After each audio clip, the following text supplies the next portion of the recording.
पहले तो मुझे यह कॉमन थिंग लगी, इसलिए मैंने इस चीज पर ज्यादा ध्यान नहीं दिया। लेकिन कुछ दिनों पहले जब साइको ने मुझे अपनी क्रिश्चियन वेडिंग के लिए प्रपोज किया और वहां उसने जो मुझे अपने बचपन की फोटो दिखाई थी, उसमें एक फोटो मेरे बर्थडे के सेलिब्रेशन की थी और उस दिन की डेट भी 31/12 की थी। यह चीज मुझे काफी अटपटी लगी कि हर जगह मुझे यही नंबर दिखाई क्यों देता है। और तब मैंने बाबा से इस नंबर के बारे में बात की। बाबा को भी इस नंबर के बारे में कुछ खास पता नहीं था। लेकिन तभी एक दिन बातों ही बातों में मुझे साइको से पता चला कि मेरे पापा को ऐसा लगता था कि यह नंबर उनके लिए बहुत खास था, उनका लकी नंबर, क्योंकि उस दिन मेरा जन्म हुआ था, 31 दिसंबर की रात। मुझे अभी भी यह चीज काफी कॉमन लग रही थी, लेकिन तभी बाबा ने मुझे बताया 31 दिसंबर मेरे पापा के लिए स्पेशल इसलिए भी था क्योंकि उन्होंने सबसे पहले मेरी मॉम को इसी दिन देखा था। उन्होंने अपना लव कन्फेशन भी मॉम के सामने इसी दिन किया था। उन्होंने मेरे नाम से उस फिनिक्स विला को भी उसी दिन बनाने की नींव रखी थी। यहाँ तक कि उस एरिया और उस विला का कोड भी 31/12 ही था। और यह सभी चीज एक कोइंसिडेंस तो नहीं हो सकती। और जैसा कि बाबा ने मुझे बताया था कि मेरे पापा ने मेरे नाम की बिलियंस ऑफ डॉलर की प्रॉपर्टी की एक फाइल बनाकर एक सीक्रेट प्लेस पर रखी है और उसके साथ ही कुछ इम्पोर्टेंट डॉक्यूमेंट हैं, पर वह कहाँ है इस बारे में बाबा को भी नहीं पता था। उन्होंने सिर्फ इतना कहा था कि सही समय आने पर मुझे सब पता चल जाएगा। और बस फिर क्या था, मैंने और बाबा ने सभी कनेक्शंस को आपस में जोड़ने की कोशिश की। बचपन में मेरी रिकॉर्ड हुई सभी पुरानी फोटोग्राफ्स और वीडियो, और धीरे धीरे मुझे कुछ ऐसे क्लू मिले जिससे मुझे पता चला कि मेरे सभी सवालों का जवाब उस विला में है। और बस फिर क्या था, मुझे उस विला के अंदर जाने के लिए सही मौके की तलाश थी। और इससे अच्छा मौका मुझे फिर कब मिल सकता था जब मैं उनके सामने से उनकी आंखों में आंखें डालकर उनके नाक के नीचे से सुरक्षित बचकर उन्हें चैलेंज करके आऊं कि अब डेविल प्रिंसेस आ चुकी है उनका मुकाबला करने। अब उन्हें तैयार होना होगा मुझसे टकराने के लिए। लेकिन इस बार दाव मेरा होगा, मोहरे भी मेरे होंगे और जीत भी मेरी ही होगी। उस विवान खन्ना ने मुझसे आज तक जो कुछ भी छीना है उसे उसका हिसाब देना होगा। और आशी की बातों को सुनकर राहुल और समर ने उसके कंधे पर हाथ रखते हुए कहा, तुम चिंता मत करो, बहुत जल्द तुम्हें तुम्हारा सब कुछ वापस मिल जाएगा। पर मुझे यह समझ नहीं आ रहा कि तुम क्रिश के सामने मासूम बनने का नाटक क्यों करती हो। मेरा मतलब है कि तुम चाहो तो इस चीज के लिए तुम उसका साथ भी ले सकती हो। तो उसे अपनी असलियत छुपाने का कारण क्या है? अब तो तुम काफी पावरफुल भी हो चुकी हो, जैसे कि क्रिश तुम्हें हमेशा से बनाना चाहता था। आखिर तुम अपनी सच्चाई उससे कब तक छुपाओगी? कब तक तुम इसी तरह से छुप छुप के अपने टारगेट को हिट करोगी? समर की बात सुनकर राहुल ने भी हाँ में सर हिलाते हुए कहा, हाँ आशी, तुम क्रिश को सब कुछ कब बताओगी? बेटा, मेरे ख्याल से तुम्हें अब उसे सच सच बता देना चाहिए। आखिर वह तुम्हारा हस्बैंड है और तुम्हारे पापा भी यही चाहते थे कि वह तुम्हारी लड़ाई में तुम्हारा साथ दे, तुम्हें प्रोटेक्ट रखे। राहुल की बातों को सुनकर आशी ने ठंडी सांस लेते हुए अब पलटकर उसकी तरफ देखते हुए कहा, नहीं बाबा, अभी सही वक्त नहीं आया। सही वक्त आने पर साइको को मैं खुद सब कुछ बता दूंगी। पर तब तक यह लड़ाई मुझे अकेले ही लड़नी होगी, क्योंकि यह मेरी लड़ाई है। डेविल प्रिंसेस की लड़ाई, मेरे अस्तित्व और मेरे हक की लड़ाई। साइको, और आपने आज तक मेरे लिए बहुत कुछ किया है, लेकिन कुछ लड़ाइयाँ कभी कभी खुद ही लड़नी पड़ती हैं, और मैं उसके सामने मासूम बनने का नाटक नहीं करती बाबा। मैं डेविल प्रिंसेस सिर्फ अपने दुश्मनों के लिए हूँ। आप लोगों के लिए तो मैं अब भी वही प्यारी और मासूम आशी हूँ, खास तौर से उन लोगों के लिए जिनसे मैं बहुत प्यार करती हूँ। Thank you Baba, thank you so much. आप लोगों ने आज तक मेरे लिए बहुत कुछ किया है। मैं जिंदगी भर आप लोगों के एहसानों का कर्ज नहीं चुका पाऊंगी बाबा। कहते हुए आशी की आंखों में कुछ नमी थी, लेकिन समर और राहुल उस पर थोड़ा नाराज होते हुए बोले, खबरदार आशी, जो तुमने यह बात दोबारा अपनी जुबान से निकाली। तुम मेरे लिए कल भी मेरी बच्ची थी और आज भी हो, और माँ बाप अपने बच्चों पर कोई एहसान नहीं करते। समर ने भी मुस्कुराकर आशी को गले लगाते हुए कहा, हाँ बिल्कुल, तू तो मेरा बड़ी है ना यार। और दोस्तों में तो यह हर सुख हर दुख साथ महसूस करने का रूल है। अब चल मुस्कुरा दे और जल्दी चलो, तेरा साइको आता ही होगा। इससे पहले कि हम पर किसी को शक हो, हमें निकलना होगा। और समर की बात सुनकर आशी ने भी मुस्कुराते हुए हाँ में सर हिलाया। अब तीनों ही जल्दी से वहां से निकल गए। अब इस वक्त सुबह के 4:30 बज रहे थे, और इधर दूसरी तरफ रॉकी और नताशा कमरे में थे। नताशा अब रॉकी के कमरे में सोई हुई थी। नताशा सोफे पर सोई हुई थी और रॉकी अपने बेड पर। तभी अचानक नताशा नींद में ही अपने पेट को पकड़कर अचानक ही सोफे पर करवट बदलते हुए दर्द से कराहने लगी। कमरे की लाइट हल्की डिम थी। रॉकी अभी गहरी नींद में सोया हुआ था। तभी उसे महसूस हुआ कि कोई दर्द से करा रहा है। यह महसूस होते ही उसने धीरे से अपनी आंखें खोलकर बेड पर बैठते हुए नताशा की तरफ देखा, और उसने नताशा को दर्द से तड़पते हुए देखा। अब रॉकी जल्दी से बेड से उतरकर नताशा के पास जाते हुए उसे उठाने की कोशिश करते हुए बोला, क्या हुआ तुम्हें? तुम रो क्यों रही हो? Any problem? और रॉकी की बात सुनकर नताशा ने धीरे से अपनी आंखें खोली। अपने चेहरे पर दर्द और आंखों में कुछ आंसू लाते हुए उसके चेहरे की तरफ देखना शुरू कर दिया, पर वह रॉकी को कोई जवाब नहीं दे पाई। नताशा के जवाब न देने पर रॉकी एक बार फिर उससे सवाल करते हुए बोला, क्या हुआ? तुम्हें सुनाई नहीं दिया मैंने क्या कहा तुमसे? तुम रो क्यों रही हो? अब रॉकी के सवाल दोहराने पर नताशा ने जल्दी से अपनी आंखें इधर उधर करते हुए थोड़ा घबराते हुए कहा, वह दरअसल मेरा पेट दर्द हो रहा है।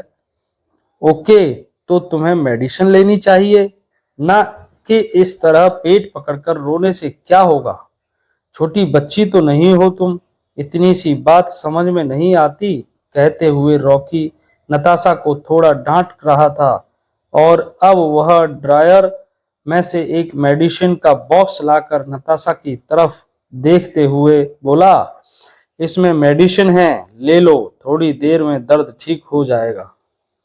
रॉकी की बात सुनकर नताशा ने थोड़ा मुंह बनाते हुए थोड़ा हिचकिचाते हुए कहा, मेडिसिन लेना मुझे भी आता है, पर मैं मेडिसिन नहीं ले सकती।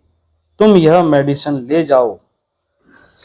अब नताशा की बातें सुनकर रॉकी की भौहें तन गईं। उसने मुंह बनाते हुए लगभग थोड़ा फ्रस्ट्रेट होते हुए कहा, क्या मेडिसिन नहीं ले सकती? तो यह दर्द में तड़पने का नाटक क्यों कर रही हो? डोंट टेल मी कि तुम्हें मेरी सिंपैथी चाहिए या मेरी अटेंशन। देखो, जस्ट सुबह होने वाली है और मुझे अभी भी बहुत नींद आ रही है। वैसे भी कंसर्ट में मैं काफ़ी थक चुका हूँ। फिलहाल मुझे किसी भी तरह का कोई ड्रामा नहीं चाहिए। मेडिसिन लेना है तो ले लो, वरना चुपचाप लेटी रहो, लेकिन तुम्हारे मुंह से एक आवाज़ नहीं निकलनी चाहिए, वरना मुझे सोने में डिस्टर्ब होगा और यह बात मैं बर्दाश्त नहीं कर सकता। समझ में आई बात? रॉकी की बातें और उसके फ्रस्ट्रेशन वाले एटीट्यूड को देखकर नताशा को थोड़ा बुरा लग रहा था, लेकिन फिलहाल उसने भी मुंह बनाते हुए थोड़ा गुस्सा जाहिर करते हुए कहा, अजीब इंसान हो यार। तुमसे किसने कहा कि मुझे तुम्हारे अटेंशन की नीड है? मैंने तो तुम्हें कहीं नहीं कहा ना मेरे लिए मेडिसिन लेकर आओ। तुम्हें नींद आ रही है तो जाओ सो जाओ। तुम्हें क्या फर्क पड़ता है किसी को क्या प्रॉब्लम है और क्या नहीं? तुम्हें तो हमेशा अपने आप से मतलब था, आज भी है। मैं मेडिसिन नहीं ले रही इसका मतलब यह नहीं है कि मैं तुम्हारी अटेंशन लेने के लिए ऐसा कर रही हूँ। मैं ऐसा कर रही हूँ क्योंकि मुझे ऐसा करना पड़ रहा है, पर तुम नहीं समझोगे क्योंकि तुम मर्द हो ना। तुम्हें क्या पता हम औरतों को क्या प्रॉब्लम होती है। तुम जाओ सो जाओ, मेरी प्रॉब्लम मैं खुद देख लूंगी और मुंह से आवाज भी नहीं निकलेगी। अब नताशा गुस्से से अपना पेट पकड़कर चेहरे पर दर्द लिए अपनी जगह से खड़ी हुई और अब वह जल्दी से बाथरूम की तरफ चली गई। नताशा को इस तरह बात करके और जता जाता हुआ देखकर रॉकी को बहुत गुस्सा आ रहा था। उसके हाथों की मुट्ठियां कस गईं। उसने गुस्से से मेडिसिन बॉक्स फर्श पर ही फेंक दिया और अब वह गुस्से से दांत पीसते हुए अपने आप से बोला, आखिर समझती क्या है अपने आप को? इसे लगता है इसका यह बिहेवियर मुझे इसकी तरफ अट्रैक्ट करेगा। ऐसा कभी नहीं होगा। रोती है तो रोए, मेरी वजह से मुझे कोई फर्क नहीं पड़ता। कहते हुए रॉकी वहां से जाने लगा और तभी उसकी नजर सोफे पर कुछ स्पॉट पर गई। अचानक रॉकी को अंधेरे में वह कुछ साफ नजर नहीं आ रहा था, लेकिन रॉकी भी इस पर कुछ ज्यादा ध्यान न देते हुए बिस्तर पर जाकर सोने की कोशिश करने लगा।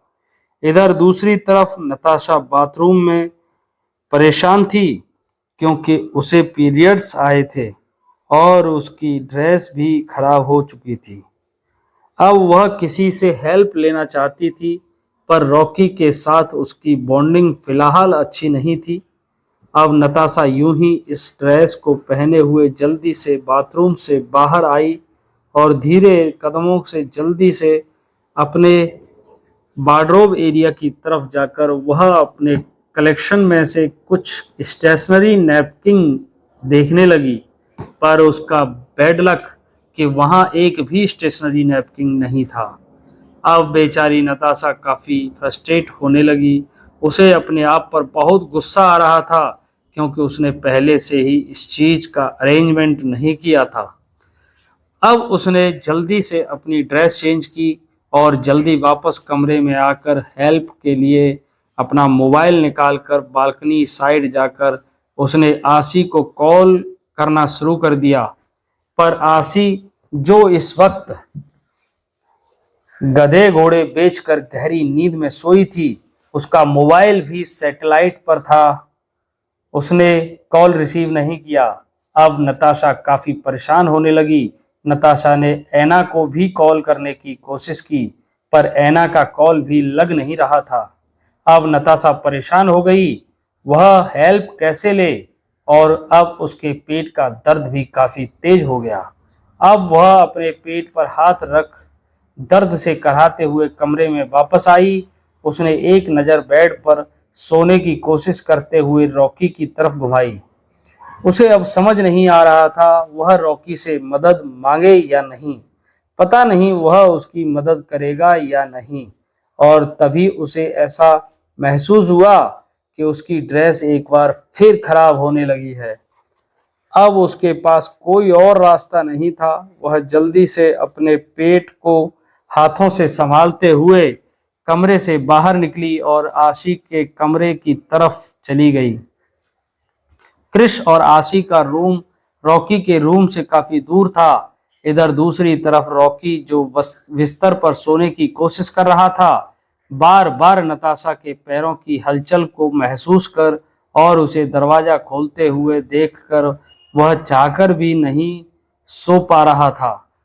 अब वह फ्रस्ट्रेट होते हुए उठकर बिस्तर पर बैठा और दरवाजे की तरफ देखते हुए मुंह बनाते हुए बोला, यह लड़की ना खुद सो रही है ना सोने दे रही है। पता नहीं इन लड़कियों की प्रॉब्लम क्या है। देखो दरवाजा भी बंद करके नहीं गई है, इडियट कहीं की।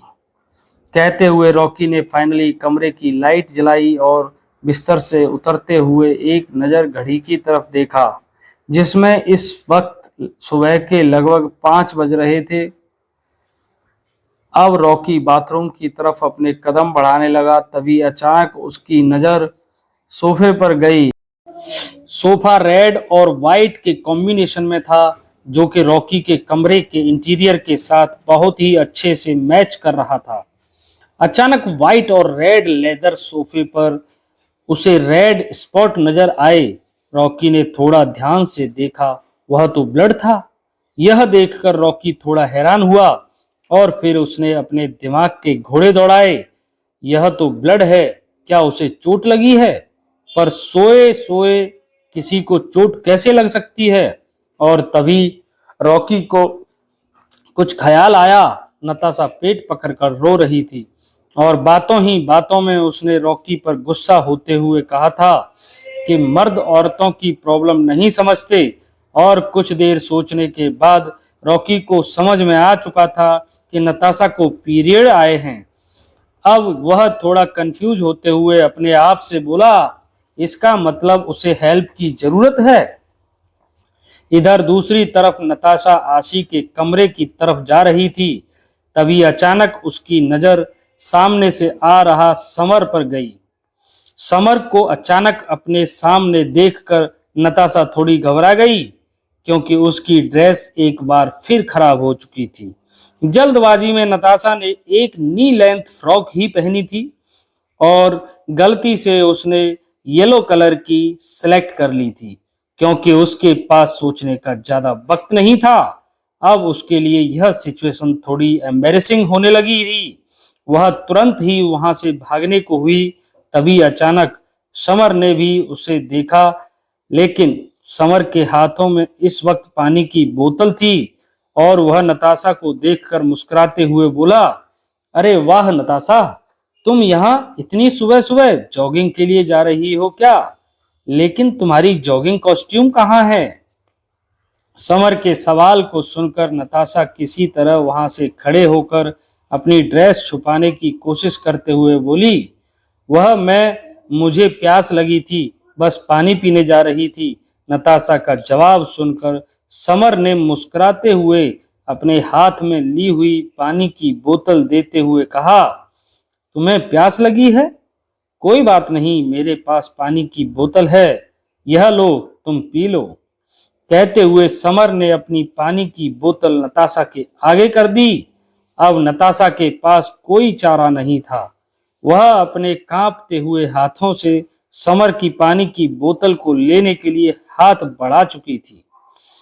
अब उसने जैसे तैसे थोड़ा सा पानी पिया और फिर वह पानी की बोतल समर को देते हुए थोड़ा मुस्कुरा कर बोली, thank you summer. Mention not. कहते हुए समर भी थोड़ा सा मुस्कुराया। तभी नताशा को महसूस हुआ कि उसकी ड्रेस और भी ज्यादा खराब होने लगी है। ऊपर से उसका पेट दर्द हो रहा था। अब घबराहट के कारण उसकी आंखों से आंसू बहने ही वाले थे, क्योंकि इन सब चीजों में लड़कियां जल्दी लड़कों से हेल्प नहीं मांग पाती। यह काफी एम्बेरसिंग होता है। और तभी समर ने नोटिस किया नताशा थोड़ी सी घबराई और परेशान लग रही है। अब उसने नताशा की तरफ देखते हुए पूछा, अरे क्या हुआ नताशा, तुम कुछ परेशान लग रही हो, कोई प्रॉब्लम है क्या? तुम मुझे बता सकती हो। अब समर के सवाल को सुनकर नताशा घबराते हुए अपनी नजर इधर उधर करते हुए बोली, प्रॉब्लम? नहीं, कुछ प्रॉब्लम नहीं है, बस मुझे थोड़ी नींद। कहते हुए नताशा को कुछ समझ नहीं आ रहा था कि वह क्या कहे। नताशा के माथे से पसीना बह रहा था। वह लगातार अपने हाथों को पीछे ही ले जा रखकर अपनी बॉडी को कवर करने की कोशिश कर रही थी, लेकिन समर उसकी बातों से सेटिस्फाई नहीं हुआ। वह धीरे से नताशा की तरफ बढ़ते हुए अपना हाथ आगे बढ़ाते हुए उसे कंफर्ट करने की कोशिश करते हुए बोला, हे नताशा, चिंता मत करो। क्या हुआ है यार? कोई प्रॉब्लम है तो बताओ मुझे, क्या प्रॉब्लम है? कहते हुए समर ने जैसे ही अपने कदम आगे बढ़ाए, जो देखकर नताशा थोड़ा घबराने लगी, तभी अचानक नताशा और समर के बीच अचानक रॉकी आकर खड़ा हो गया। अचानक रॉकी के आने से समर के कदम अपनी ही जगह पर रुक गए और नताशा भी हैरानी से रॉकी की तरफ देखने लगी, लेकिन रॉकी की पीठ नताशा की तरफ थी। अब वह समर को देखते हुए बोला, वह जब कह रही है उसे कोई प्रॉब्लम नहीं है तो तुम्हें उसकी बात मान लेनी चाहिए। तुम्हें हर बात की खाल निकालना जरूरी है क्या? रॉकी की बात सुनकर समर कंफ्यूज होते हुए बोला, क्या क्या कहना चाहते हो तुम? मैं वही कहना चाहता हूं जो तुम बहुत अच्छे से समझ कर भी नहीं समझ रहे। तुमने उसे पानी पिला दिया, थैंक यू सो मच। अब तुम जा सकते हो, बाकी मैं देख लूंगा। कहते हुए रॉकी अचानक ही पलटकर नताशा की तरफ देखता है और अब वह अचानक ही बिना कुछ कहे नताशा को अपनी गोद में उठा लेता है। ऐसा होते ही नताशा की आंखें हैरानी से बड़ी हो गईं और समर भी अपनी ही जगह पर जम गया। नताशा ने गिरने के डर से उसने जल्दी से अपना हाथ रॉकी के गले में लपेट दिया और हैरान होते हुए रॉकी से जैसे ही कुछ बोलने वाली थी, तभी रॉकी बिना उसकी तरफ देख अपने कदम वापस अपने कमरे की तरफ बढ़ाते हुए बोला, आई थिंक हमें कमरे में चलकर बात करनी चाहिए। अचानक रॉकी को वहां से इस तरह नताशा को अपनी गोद में लिए हुए जाता देखकर समर अभी तक बस उसे देखता ही रह गया और नताशा थोड़ा शर्माते हुए और घबराते हुए रॉकी को कुछ बताना चाहती थी, पर वह कैसे कहे उसे समझ नहीं आ रहा था। पर ना जाने क्यों आज रॉकी की गोद में बहुत ही अजीब और अच्छी फीलिंग आ रही थी। रॉकी के चेहरे पर कोई एक्सप्रेशन नहीं थे। वह तेजी से अपने कदम कमरे की तरफ बढ़ा रहा था। तभी नताशा को महसूस हुआ कि उसकी ड्रेस हद से ज्यादा खराब हो चुकी है। रॉकी को भी इस बात का एहसास हो चुका था, क्योंकि उसे भी अपने हाथों पर काफी गीलापन महसूस हो रहा था। अब नताशा ने थोड़ा घबराते हुए रॉकी को वार्न करते हुए कहा, रॉकी प्लीज मुझे नीचे उतार दो। वह एक्चुअली नताशा घबराने लगी। नताशा अपने शब्दों को कहते हुए काफी घबरा रही थी। तभी रॉकी यूं ही उसे अपनी गोद में लिए आगे बढ़ते हुए बोला, चुप रहो, मैंने तुमसे कुछ पूछा नहीं है। और रॉकी की बात सुनकर नताशा तुरंत ही चुप हो गई, पर उसे घबराहट हो रही थी। अगर रॉकी को बाद में पता चला तो वह एक बार फिर उस पर गुस्सा होगा, लेकिन वह चाहकर भी रॉकी से कुछ साफ नहीं कह पा रही थी। और थोड़ी ही देर में रॉकी नताशा को कमरे में लेकर आया। अब वह उसे कमरे में अपनी गोद से उतार कर खड़ा करते हुए बोला, जाओ अपनी ड्रेस चेंज कर लो। अगर हेल्प चाहिए थी तो साफ साफ कह भी सकती थी। तुम्हें पता है, अगर समर ने तुम्हें इस तरह देखा होता तो तुम्हें कितना शर्मिंदा होना पड़ता। आखिर तुम्हारे दिमाग में चल क्या रहा था? इस कंडीशन में तुम कमरे से बाहर क्यों गई? अब नताशा रॉकी की बातों का मतलब समझ चुकी थी। उसने थोड़ा घबराते हुए रॉकी से कहा, वह मैं आशी से हेल्प लेने गई थी। कहते हुए नताशा अपनी बात को पूरा किए बिना ही बाथरूम की तरफ दौड़ गई और अब रॉकी उसे जाता हुआ देखता रह गया। तभी उसकी नज़र अपनी ड्रेस और कॉस्ट्यूम पर गई। उसके हाथ और कपड़े भी खराब हो चुके थे। यह काफी डिस्गस्टिंग बात थी, पर ना जाने क्यों रॉकी को इस चीज से ज्यादा प्रॉब्लम नहीं हो रही थी। वह जल्दी से इस कमरे से अटैच एक दूसरे सेपरेट बाथरूम में गया और अपने आप को क्लीन कर वापस क्लोजेट रूम में आकर अपनी ड्रेस पहनने लगा। तभी उसे ख्याल आया कि नताशा अपनी ड्रेस लेकर तो गई नहीं और ना ही वह अपनी यूज आने वाली किसी भी चीज को लेकर गई थी। न जाने क्या सोचकर उसने उसके वार्डरोब एरिया को चेक करना शुरू किया, पर यहाँ उसे सैनिटरी नैपकिन जैसी कोई भी चीज नजर नहीं आई और अब उसे एक पल नहीं लगा यह समझने में कि नताशा आशी के कमरे की तरफ क्यों जा रही थी। अब वह जल्दी अपनी ड्रेस पहनकर तेज कदमों के साथ क्लोजेट रूम से बाहर आया तो देखा नताशा अभी भी बाथरूम में बैठी हुई थी। उसने एक नजर बाथरूम के दरवाजे को देखा और अब वह न चाहते हुए भी तुरंत ही क्रिश के कमरे की तरफ अपने कदम बढ़ा चुका था। थोड़ी ही देर बाद वह आशी के कमरे के दरवाजे के सामने खड़ा था। उसे समझ नहीं आ रहा था वह आशी को अपनी हेल्प के लिए कैसे बुलाए, क्योंकि जब से उन लोगों के बीच वह प्रॉब्लम क्रिएट हुई थी आशी और रॉकी में कोई भी कन्वर्सेशन नहीं होती थी। लेकिन फिलहाल सिचुएशन ही कुछ ऐसी थी कि रॉकी किसी तरह खुद को समझा बुझाकर आशी के कमरे के दरवाजे को नॉक करता है। अब सुबह के लगभग 6 बज चुके थे। आशी जो इस वक्त क्रिश की बाहों में उसकी किस को एंजॉय कर रही थी, तभी दरवाजा नॉक होने के कारण क्रिश और आशी का ध्यान दरवाजे की तरफ गया। आशी जैसे ही कुछ रिएक्ट करने को हुई, क्रिस इस चीज को इग्नोर करते हुए आशी पर अपनी पकड़ और भी ज्यादा मजबूत कर चुका था। वह उसको किस कर रहा था और आजाद करने के मूड में बिल्कुल भी नहीं था। अब आशी क्रिश के चेहरे की तरफ देखते हुए बोली, साइको छोड़ो मुझे, कोई दरवाजे पर आया है, मुझे देखने दो। और आशी दरवाजे की तरफ जाने को हुई, तभी क्रिश ने उसे अपने पास खींचते हुए बोला, शट अप फायरफ्लाई, खबरदार यहां से हिलने की कोशिश की, कोई नहीं है दरवाजे पर, जो होगा वह खुद चला जाएगा। अब दरवाजे पर फिर से नॉक की आवाज आई और आशी ने फिर से कहा कि दरवाजे पर कोई है, एक बार देखने तो दो साइको, शायद कोई जरूरी बात होगी, वरना इतनी सुबह कौन आएगा, प्लीज मुझे एक बार देखने तो दो साइको प्लीज। अब आखिरकार आशी की बात सुनकर क्रिस फ्रस्ट्रेट होते हुए, ना चाहते हुए भी आशी के ऊपर से हटते हुए बोला, तुम रुको, मैं चेक करता हूं। किसे उसकी मौत बुला रही है, जिसे 5 मिनट भी चैन नहीं है, मेरे इंपॉर्टेंट मूवमेंट को बर्बाद कर रहा है।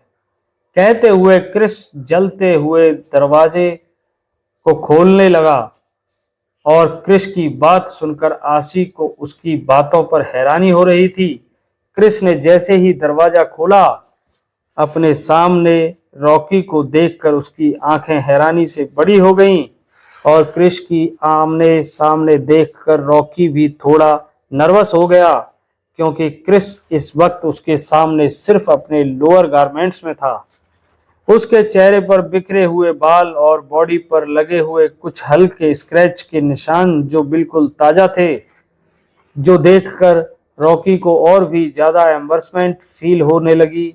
और तभी रॉकी को अपने सामने देखकर क्रिश अपना सीना तान एक आईब्रो उठाते हुए थोड़ी एरोगेंट और कोल्ड वॉइस में बोला, तुम यहाँ इस वक्त, क्या मैं जान सकता हूँ ऐसी भी क्या आफत आ गई जो तुम थोड़ी देर रुक नहीं सकते थे।